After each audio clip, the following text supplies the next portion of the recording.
I'm Benjamin Hall, and I'm searching for heroes.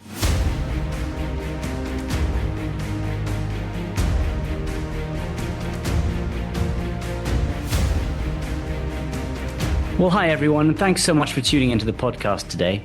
I think that today's episode is really important because we're looking into a topic that affects about 133 million people in the US alone. And yet, despite the fact that they impact nearly 40% of the country's population, they're not often talked about, and that is chronic diseases. For many who live with a chronic disease, their pain or disability is oftentimes invisible, and finding ways to get through long work days or surprise flare-ups can be extremely challenging, extremely exhausting. My guest today, who I'm also lucky to call a friend, is someone who knows these challenges well, and that's Tina Medlin. For roughly 30 years, Tina has been living with Crohn's disease, and she knows firsthand what it's like to wake up each day not knowing exactly what her body will allow her to do. But through her struggle, Tina was inspired with an idea.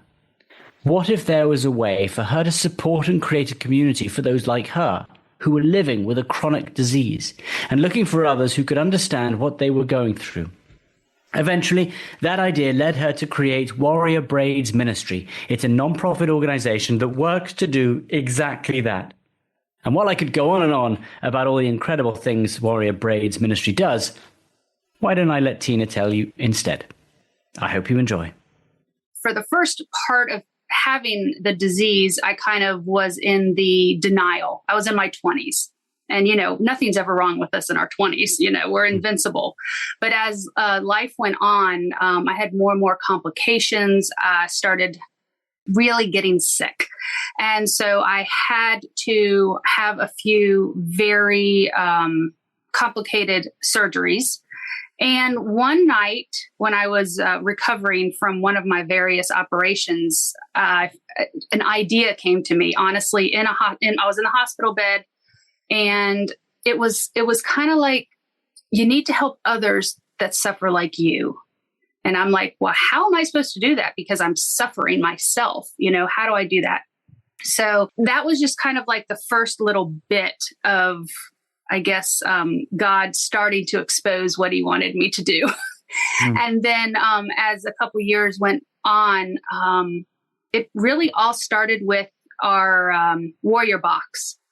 What our Warrior Box does is it helps lift people's spirits, encourage them, inspire them. Each box that we send to someone who may be newly diagnosed with a disease or are just struggling with their disease, because like Crohn's, MS, I could name 100 different chronic illnesses. They don't go away. So you're living with them day in, day out. You never know how you're going to wake up. And so the Warrior Box is really there to just lift their spirits, let them know they're not alone. They're not walking on this journey alone. There are people out there that are praying for them because every box we send out, we pray over. And that it's really kind of funny because sometimes when I'm actually putting a Warrior Box together, and they're all custom made to that person. Yeah. So they're all custom made. It depends on the person. So if I have someone that sends us a request, I send them information page and they fill it out. Favorite color, favorite scripture, hobbies, anything. So I get as much information as I can about them. And then I just start developing the box. It's all based on that person. Each box is different. The box actually came from the idea of the breast cancer bag. Like when someone gets diagnosed with breast cancer, they get a bag. Those bags, however, are the same. They're not, they're all pretty much cookie cutter. I didn't want to do that with the Warrior Box because everybody is different. Everybody's journey is different.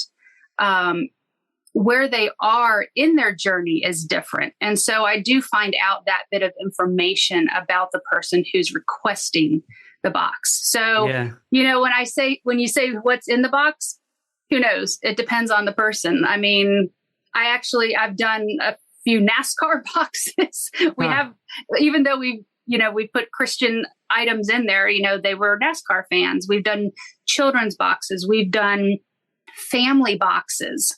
And we always put in an item or two for the caregiver because they are always, I don't want to say they're always forgotten, but I have such an amazing caregiver community myself. Yeah, I want to come to the caregivers in a moment. You said so many things I want to ask questions about as well. Sorry. I think first of all, though, what I really, hear from you, which I find is amazing, is a journey. People go through a journey in recovery. And, what do they need during that journey to recover? I mean, is it community and focus and knowing other people are willing you on? Like I felt that when I was recovering, when people reached out and said, we are with you, we are willing you on, we are praying for you. The amount of strength that gave me is I felt. And I guess you want to be a part of someone's journey. And that's what the role you're playing. Well, and in addition to our Warrior boxes, we also have a support small group called the Warrior Room, and we meet once a month online. So anyone, anywhere can come on and meet. It's like a Zoom, it's a Zoom. And people who are in the middle of their journey or a caregiver. I mean, it doesn't matter. And our small group is really focused on looking for your comfort in Jesus, not in the world. So we will dig into scripture. Every month there's a different subject.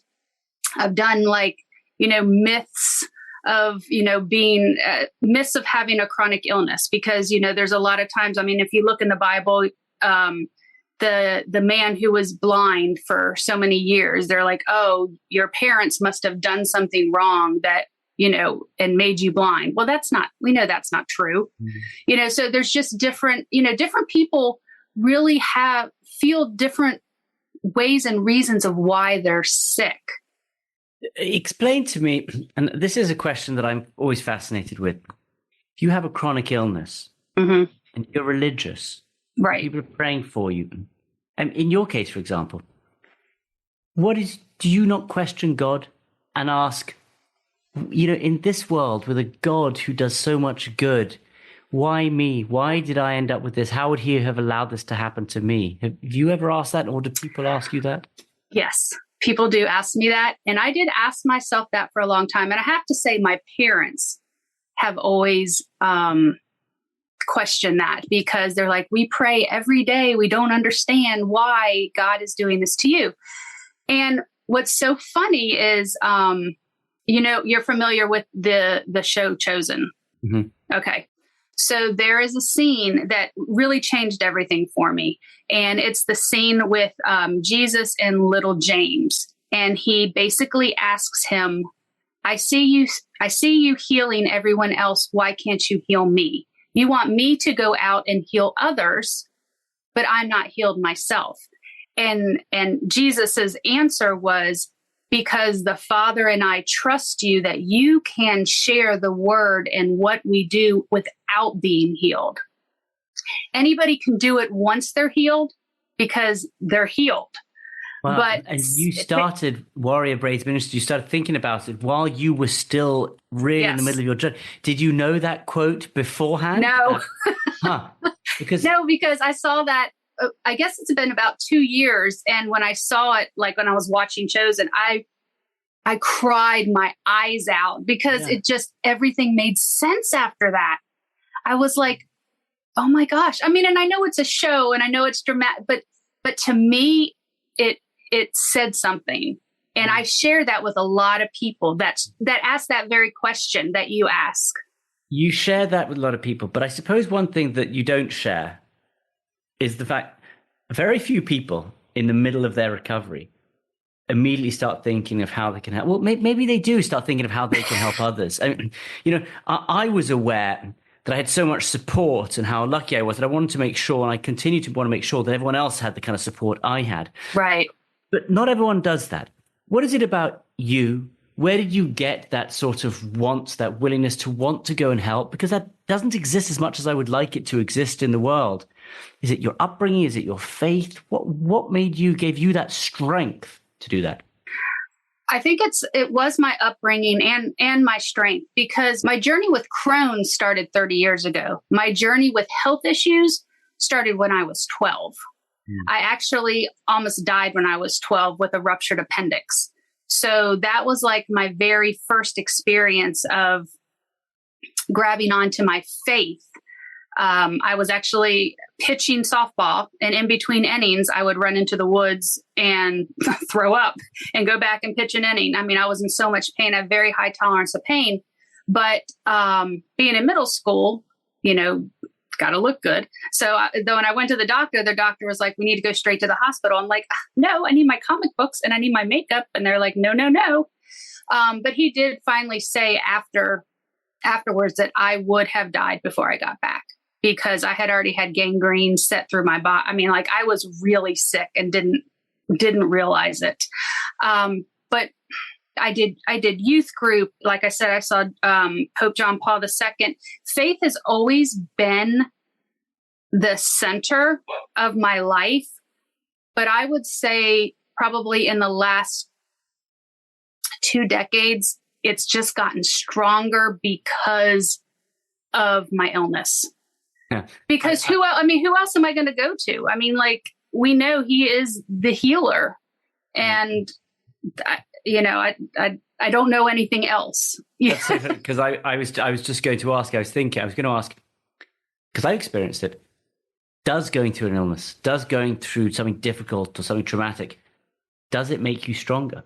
Does it make you appreciate life in a better way? It's made your faith stronger, but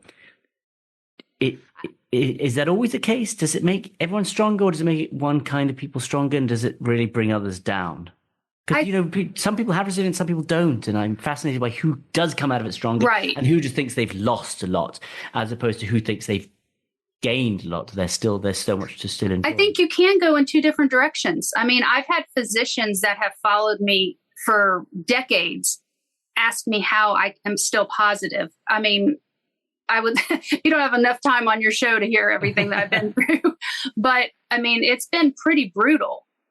And I just, have said it's my faith. And, I worked at our local hospital for years. I have my master's degree, but I never knew what I was supposed to do. Like, I just kind of floundered. Oh yeah, well, I'm doing this and I'm doing that. But until the ministry came to light, I mean, I know without a single doubt, this is what I'm supposed to be doing. Like, I am supposed to be on a journey of my own health, but through that, I'm supposed to be helping others. I mean, I've never been so sure about anything in my entire life. More of our conversation right after this. How do you try and pass that on to people? You must speak to a lot of people who are going through difficult moments and are questioning how they'll get through it. How do you try and share that with them? Or how do you try to encourage them and pick them up when they are really at a difficult moment? What are your words to them? Well, I'm very transparent about my journey. And then I really try and let them talk to me, instead of trying to give so many, like, well, let me tell you what I did. Well, let me tell you what like, a lot of times people don't want to hear this. They just want to be heard. And so I listen. And then if they ask a question, or, if they're like, well, what do you think on that? Then I try and, do the best I can and let the Lord speak through me. But I feel like whenever I've connected with someone, or a Warrior Box has gotten to a person, even when I think it's late or I felt like I was falling behind, it gets to that person exactly when they need it. And it's crazy how this has happened numerous times. I'll receive an email, a phone call, a text, saying, thank you so much. I was having such a bad day. And then this package came. And I was like, thank you so much, because it was supposed to be there a week ago. But I got sick and I couldn't finish. That's part of the frustration of trying to, continue to be very supportive, is when you're in your own, your own season of struggle. Yeah. But do you still find I'm sorry? Do you still have your own journey and still find times that are difficult? Let me tell you, the last 3 days I've been in bed Oh, with a Crohn's flare, and I have been praying. I mean, everything stopped. I'm like, been praying and praying. I'm like, Lord, just give me enough strength to get through this hour. Please just give me enough strength to get through this hour, because it's so important getting the word out about this ministry, because I feel like it's very unique, and Absolutely. it's hitting the chronic illness community, which, like I sent in an email, like it's kind of coming in the forefront now, about chronic illness and what's going on with it. But there's so many people that are past, how does it happen to, I already have it. So how do we deal with it? Because it's hard. I mean, when you have to wake up every day and not know how you're going to feel, I mean, no matter what it is, whether it's your stomach, whether it's your joints, your, muscle, it just doesn't matter. You can't schedule. You can't plan. Explain briefly Crohn's disease, just the sort of what causes it and what the symptoms can be. Well, they're not 100% sure what causes it yet. I mean, they think it's inflammatory bowel disease, basically. And what it does is it inflames anywhere from your mouth to your anus. So, I mean, pretty much it can hit any part of your body, and it's inflammation. It makes you very fatigued. It makes you have excess stomach cramps, pain, diarrhea. Sometimes when it gets really bad, you can be bleeding, rectally. But the interesting thing about Crohn's is, a lot of people think, oh, it's just like just a bowel thing, but it can actually hit other organs in your body. I have a friend who had to have a liver transplant because the Crohn's hit her liver.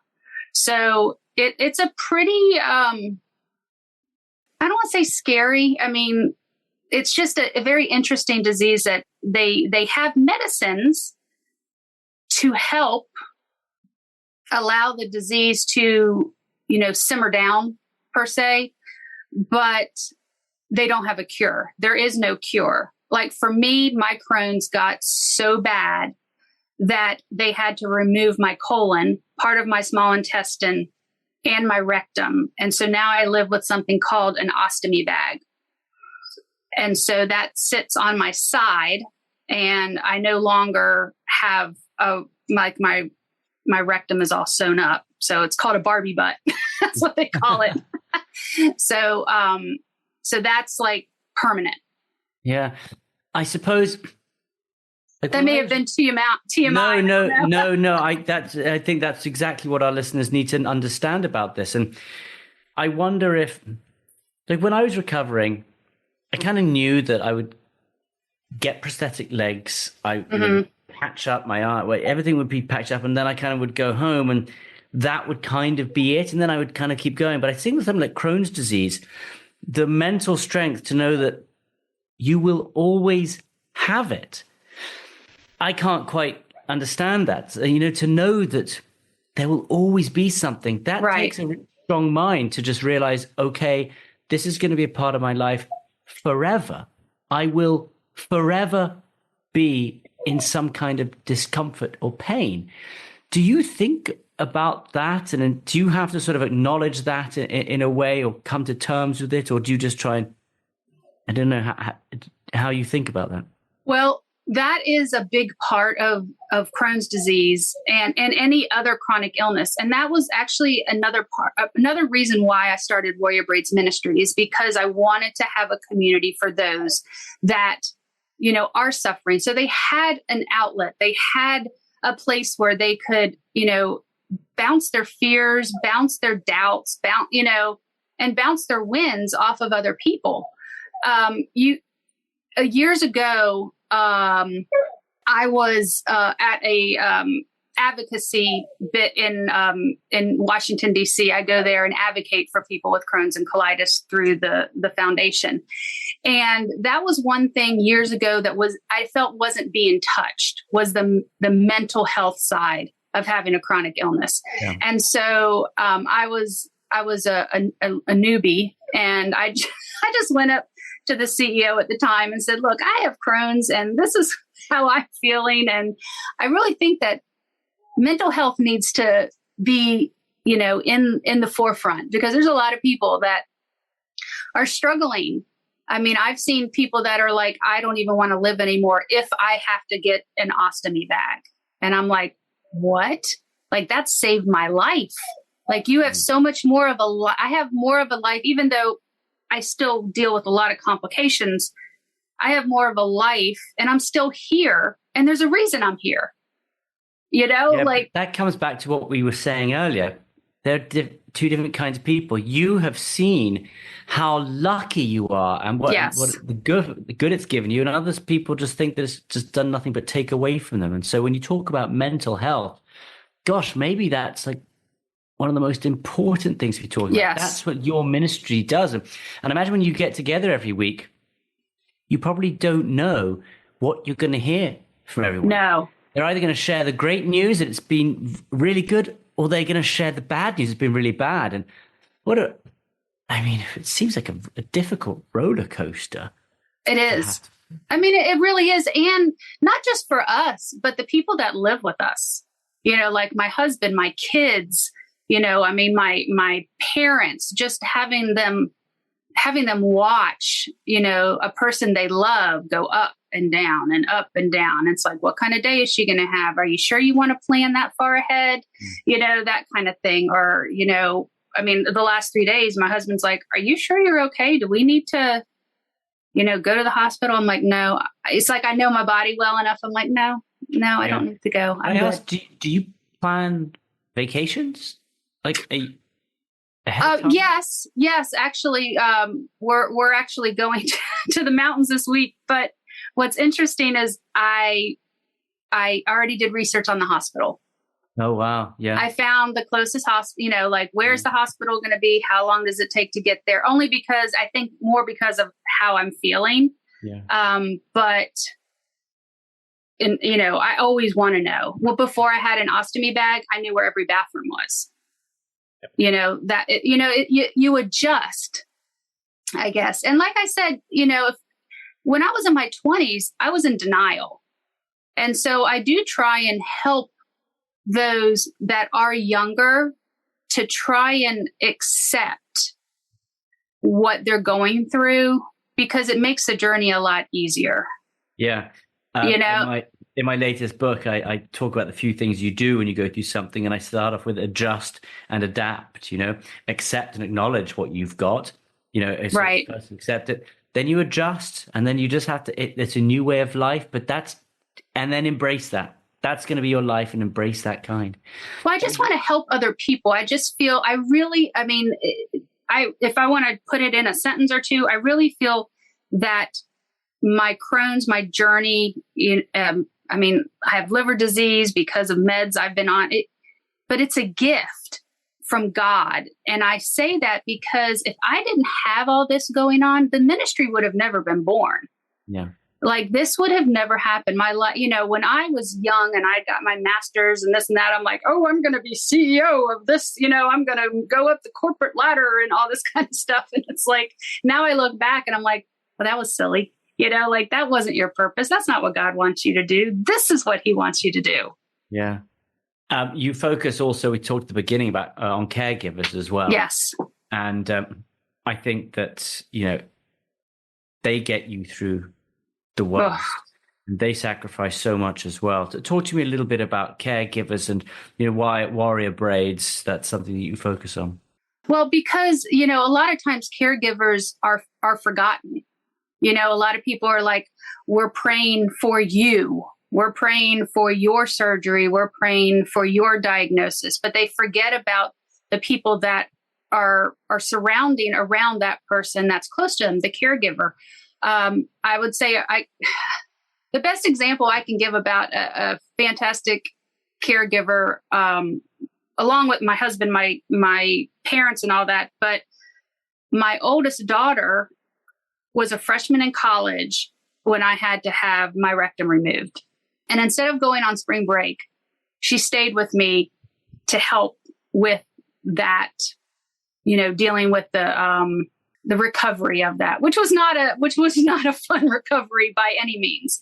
But caregivers have a special heart to be able to sacrifice what would be a normal life to help someone who has a life that's nothing but normal.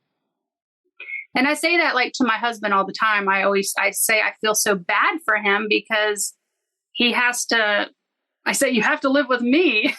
You never know what you're going to get today and stuff like that. And he goes, but I love you. I mean, like, this is what I'm supposed to do. And I think, and it's just that caregivers' hearts are different than others. And I like to celebrate them. I like to let them know that they're seen also, just like the patient is seen. And, what they're going through is seen. But the caregiver, they get tired. They get exhausted, while we're sleeping because we had to take pain medicine or we're finishing surgery. They're by our bedside having to watch. And I've been on that end for other people before. And it's not easy. It's much easier being the patient. Can I ask, is there ever a sense of guilt? Oh, yeah. That they're going through this because of something that's yes. to you? Well, Catholic guilt. I mean, amen. Come on now. But yes, and with my husband, we've only been married 10 years. So he married into this. And I tell him this, I said, when you're dating, your best foot forward. You're not really showing the really raw, hard side of what you're living through. And I do feel a sense of guilt sometimes about that. Because like right after we got back from our honeymoon, it went downhill. I went downhill. Yeah. So, but he's still here. Yeah. So how do you at Warrior Braids, like, how do you sort of interact or help caregivers as well? Like, what's the focus? Yeah. So, we go out into the community a lot, and talk to people. When I do get to talk to patients, because I do visit patients sometimes in the hospital, and a lot of times the caregiver like, oh, we'll give you some time to talk. I'm like, no, I'd like you to stay because it's their community. I don't want to just talk to that one person that is having the issue. I want to talk to both of them and see where that caregiver mentally is as well, because they struggle too. I mean, they struggle a lot with what they're having to deal with every day. I mean, imagine waking up just not knowing, what your spouse, what your kid, what your neighbor, how they're going to feel and what you're going to have to do, how you're going to have to change plans. I don't know. They're just very special people. They're kind of like angels on earth, I feel, a lot of times. I agree. Absolutely. Because your boxes at Warrior Braids are so tailored for everyone, Mm-hmm. I mean, does that put a limit on expansion on how many you can send out? Because, sadly, the cookie cutter ones, you can send out thousands of them. But I don't know, right. How would you grow with that in mind? Well, I've thought about that a lot. What I'm looking to do is have different kind of different camps in different parts of the United States or in the world. So there'll be other people that can provide the service that I'm kind of basically doing. And they're going to, how can I explain it? I want it to grow, and I just basically want to mimic what we're doing here in other parts of the United States. What kind of area do you cover? So from you, do you do the whole of the country, or are you? Yes. Yes. So I send boxes anywhere, wherever somebody needs a box. I sent. I think we're up to 22 states right now. Yeah. But again, if you had a headquarters or an office in each state, they could do it for that state. They could do for that state. Yeah. Exactly. Yeah. That would be great. Well, if anyone's listening, really wants to help out, and I suppose anyone could help out by, even if they just send one box a month from their state. You can start off small, but presumably every box counts. So, you wouldn't have to go out and just set up a huge headquarters and office. You could just start doing one box a month, just send a little one. Maybe that's a good way that people can slowly start getting involved. Yeah, we have something called the Warrior Circle. As far as because all of our boxes, I guess this is one thing I hadn't mentioned, is it doesn't cost anything for the box. So if somebody requests the box, it's at no cost to the person that is requesting nor the recipient. We do it all on donations and gifts. Where can people donate first? If they go to the website, www.warriorbraidsministry, spelled all the way out, .org. Right on the very front page, it'll say, click here to donate. And there's different ways you can donate. You can do a one-time donation. You can do a monthly donation. We've had people that have done a certain amount, and so they can say, okay, I have provided 10 boxes for this year. So that's how we just kind of allow people to feel like they're a part of the ministry. It's not so much about the donation, but if they understand a monetary number that goes with a box, then they really feel that I'm sending a box. I'm not just sending money, so that's kind of why we've set it up the way we've set it up. So it I don't know, they kind of feel like they really are. And they are. I mean, they are a part of the ministry by doing that. Do you focus on chronic illnesses, or anyone can reach out who's going through hospital or surgery or? Yeah, I mean, we do.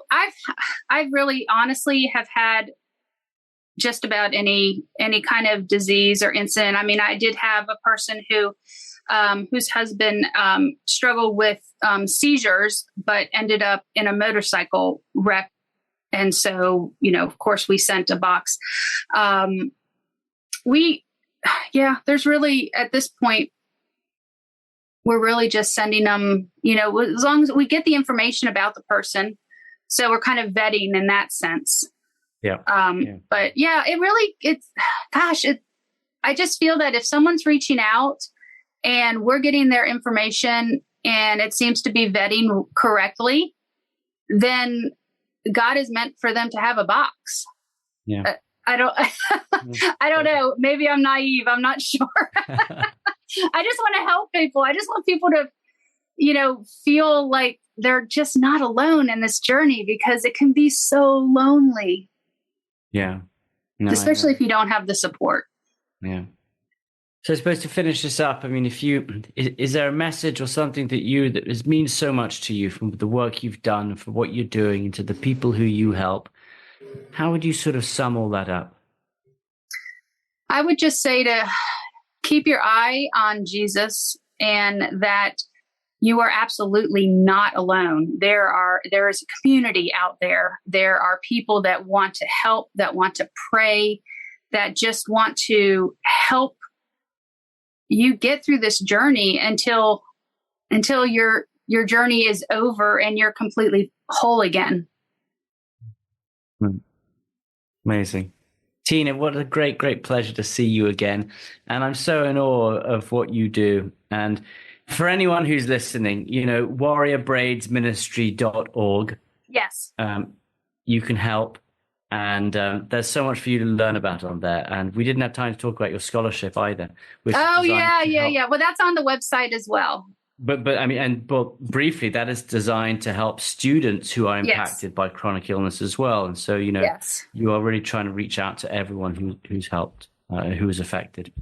And Tina, Thank you so much for what you do. It's a great pleasure to see you again. And I hope we get to see each other again sometime soon. I would love that. I really would. Thank you so much for giving me the opportunity to just chat with you on your podcast and spread the word of Warrior Braids Ministry. I really appreciate it. Thanks, Tina. It's my pleasure. Thanks for listening to Searching for Heroes. Listen ad-free with a Fox News Podcasts Plus subscription on Apple Podcasts, and Amazon Prime members can listen to this show ad-free on the Amazon Music app.